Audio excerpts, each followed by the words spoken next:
Alright, in this video I'm going to talk about how to replace the front wheel bearings in a Honda Fit. This is a 2007, so I think a generation 1. They'll be fairly similar from all the generations. Actually, it's fairly similar with most front wheel drive cars. So even if you don't have a Honda Fit, the same principles generally apply amongst a lot of different cars.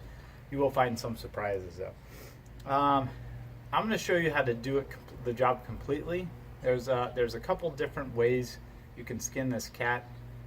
I got a quote from a Honda dealership. It was like $550 or whatever to replace both front wheel bearings. That wasn't a bad price. But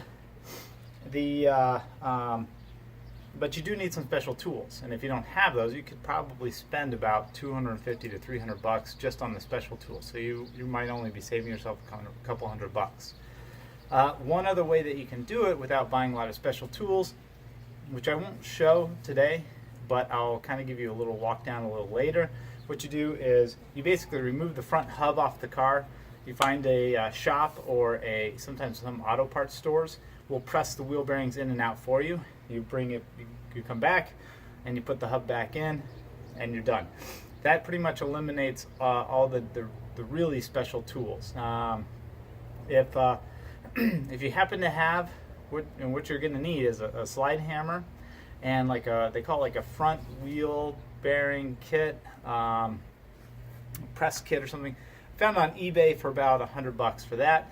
The slide hammer might be $50, so you may only be like $150, $200 in with parts and tools. I think the slide hammer kit you might be able to get at an auto parts store for free rental, so you could try that. So that'll save you some money. Possibly even the front press bearing kit. So if you do the entire job like I'm about to show you, it's fairly advanced. It'll take about 2 to 2.5 hours, a little faster once you've done the one side. The second side will go a little bit faster.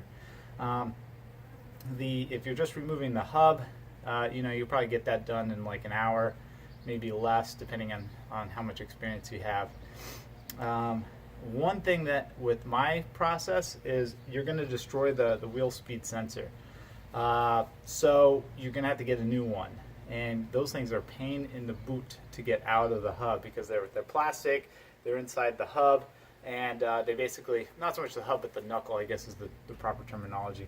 They're inside the knuckle, they get stuck, and getting them out is just a real pain in the butt.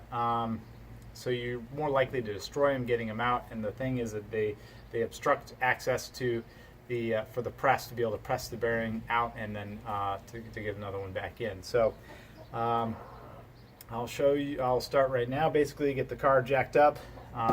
You'll see the jack under here. You should put the jack stand under the car instead of just the jack.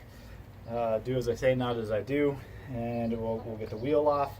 It does help to have like a 1/2-inch impact gun for getting the axle nut out, and also just removing certain parts. All right. So the wheel's off. Now there's a couple different ways to skin this cat.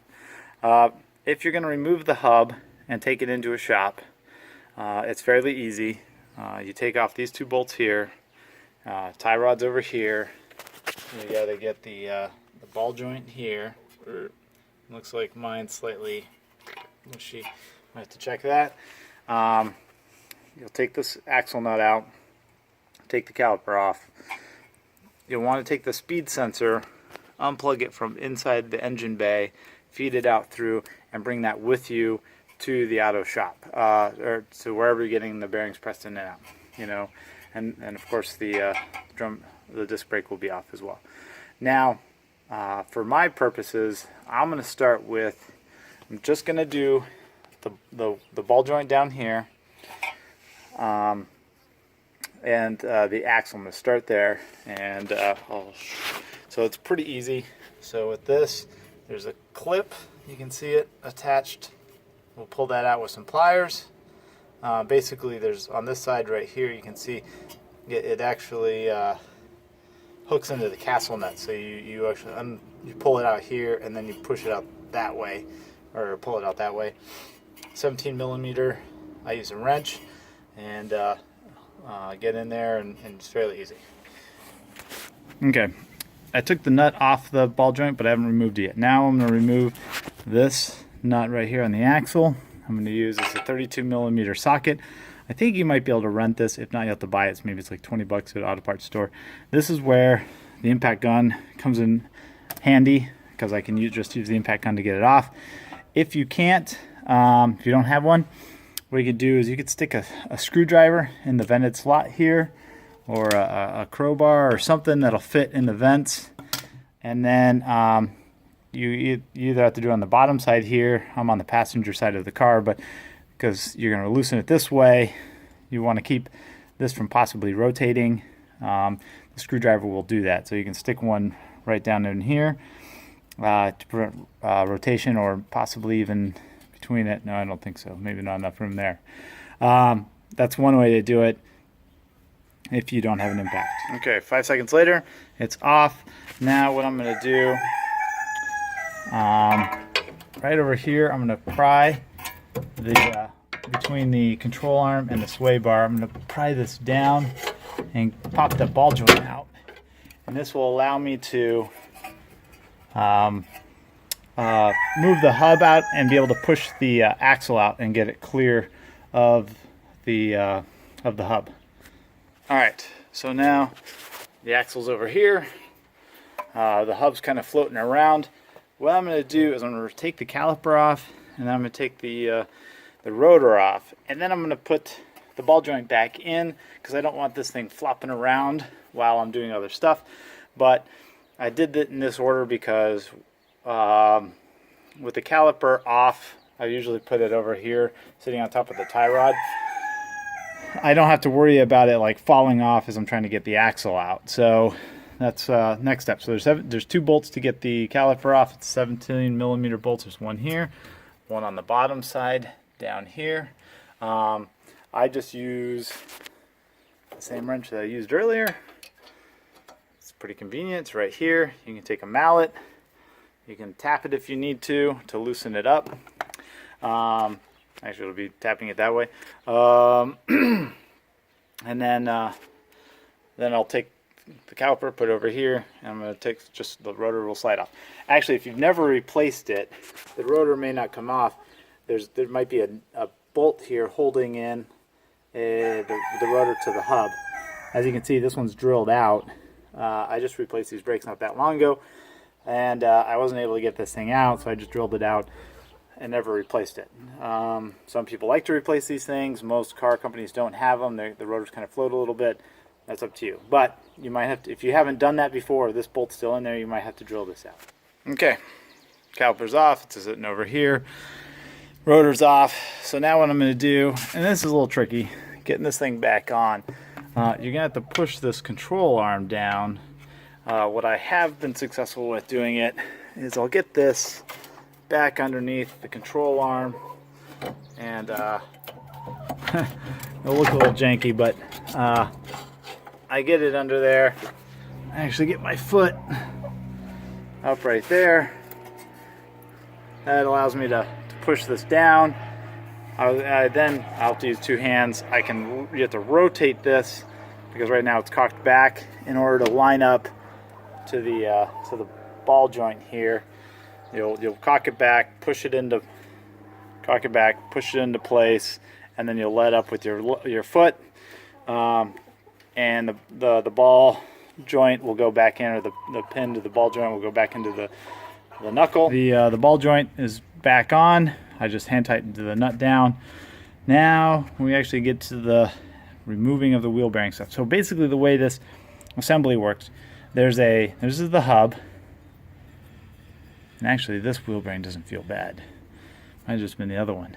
But the other one's chunky. Look, you hear it, and it wasn't smooth. This one is actually probably good. But since I'm here, I'm going to do it anyways, because I did the other side. There's a hub that's pressed into the wheel bearing, and then the wheel bearing is pressed into the knuckle. So we're going to have to remove this hub, and the way you do it is with a slide hammer. Now, this is a little janky because it doesn't quite fit the way it should be. What it should do is grab like a crossed ideally you would want to grab like 2 of them, like here and here. If you are smart and have access to some tools, you can make fairly easily a tool. Just take a piece of bar that has to be fairly thick because you're going to be putting some force on it, that can bridge these 2, drill holes big enough for the studs to stick through, and then you just use the lug nuts to hold the bar on. You then have a hole in the center that this can thread onto, and if not, it comes with a different adapter where it has a different style of thread. That would be the best way. I don't have that, and I don't want to take the time to do that. And what worked on the other side, so I'm going to try it here, is I'm going to attach just these 2.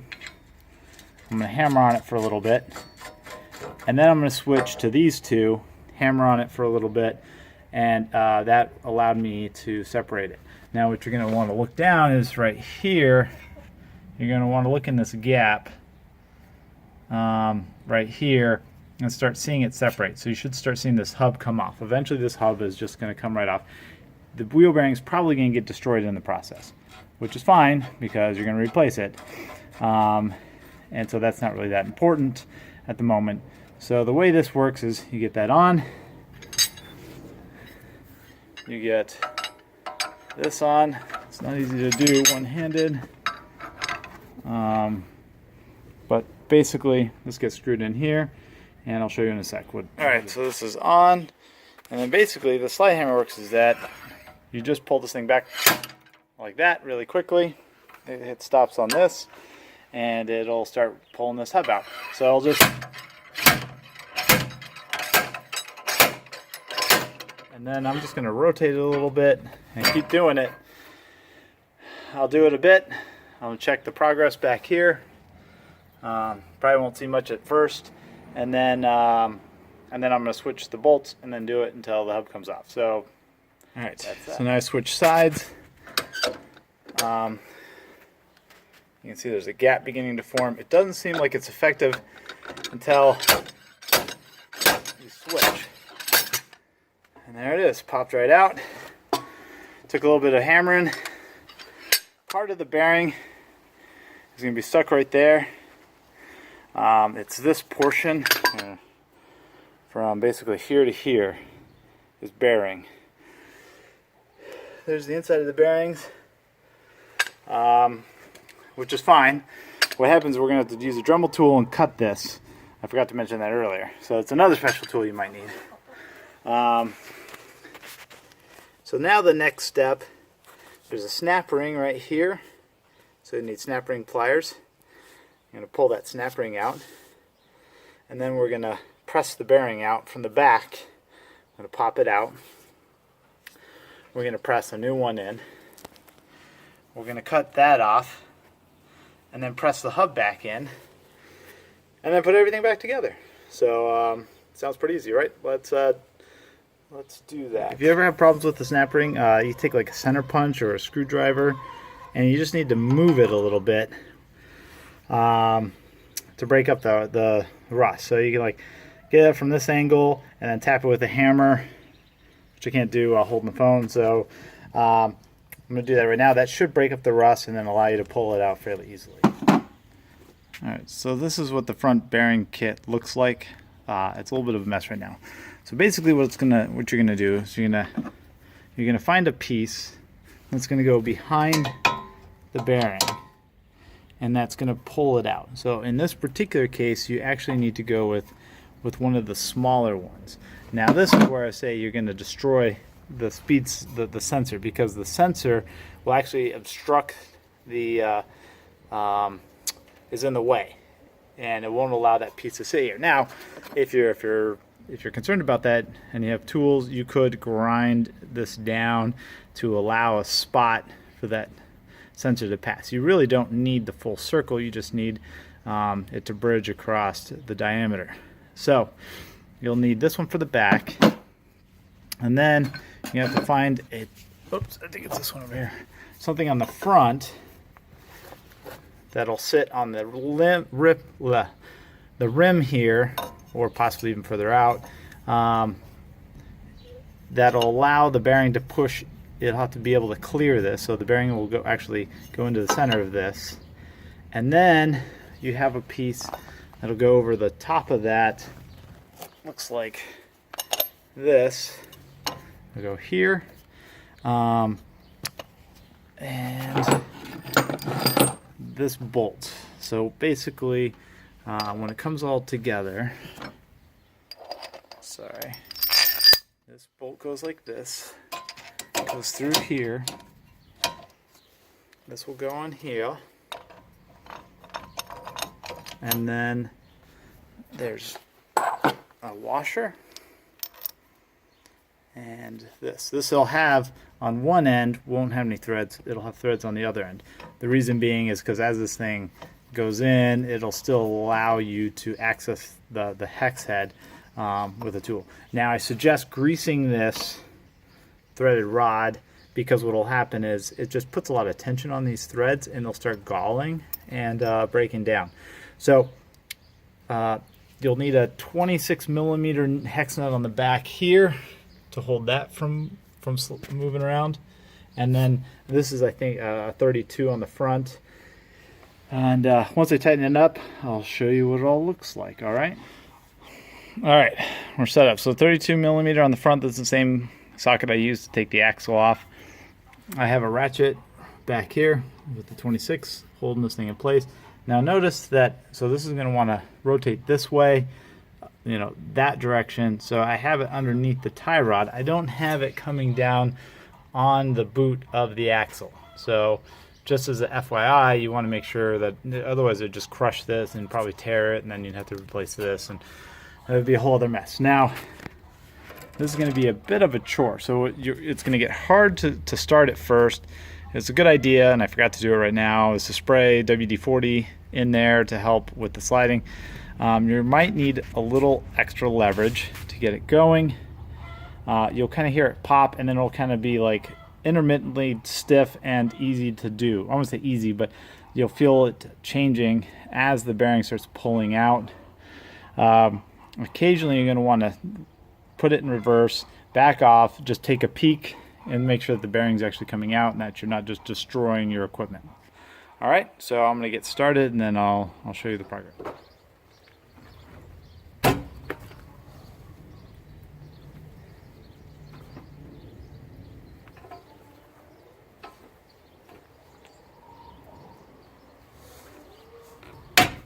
There, that's a good sign.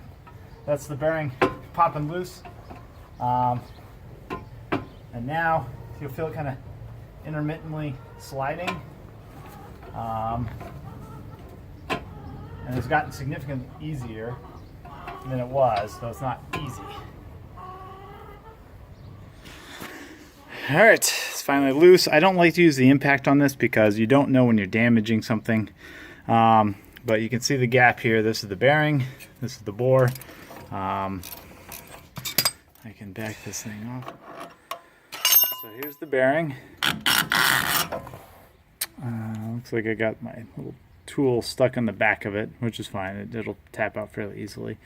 And then you can see inside the bearing hole right there. Now it's time to do the reverse.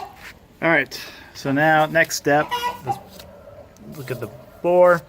We're going to put some grease in there.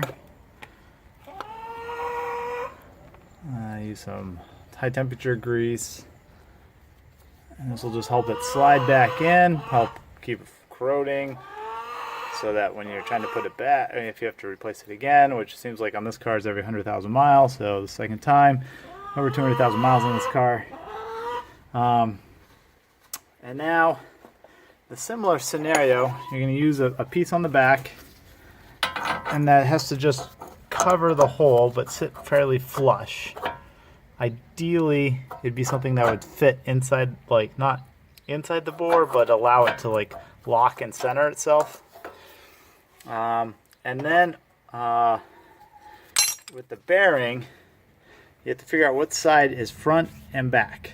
If you're using the wheel speed sensor, they have a magnet on one side, and you can actually test that by taking a piece of metal, holding it up to one side or the other, and figuring out which side has the magnet. And then we'll line this thing up, and it'll start fairly easily because there's a slightly larger bore where the snap ring went.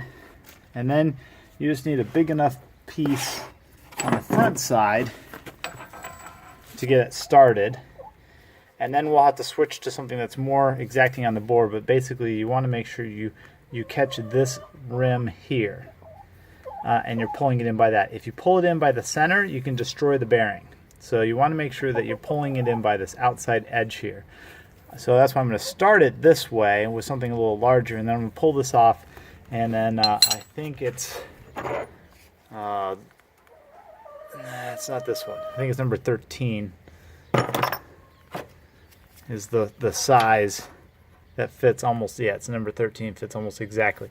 But I just want to start with something bigger to get it started because it may not be centered properly, and so if it allows me this to float a little bit initially. So I'll get that started and I'll show you what it looks like. Here you can see the magnet side. Just want to show you that. So that's where the magnet is. So this has to go in that way. That's where the speed sensor will know where the, if the wheel's spinning or not, because it feels that magnet go by. So all right, here we go. Now ready to go. It should go in. It should be the pressure should be kind of stiff, but not crazy. If it feels like it's not going at all, then you should reevaluate and make sure that you're not hung up on something. It does take a little bit of time. Again, I don't trust using an impact at this point because I think you can destroy more than without realizing it because you don't have any feedback. Okay, so a bit of a workout. So it'll be stiff at first for a while, and then once it kind of gets lined up properly, it'll start sliding in a lot easier. I've gotten to the point where I have to switch this one over to a smaller piece, and I'm going to do that right now. Alright, so the key here is to line this up with the outside rim of the bearing as best as possible before proceeding.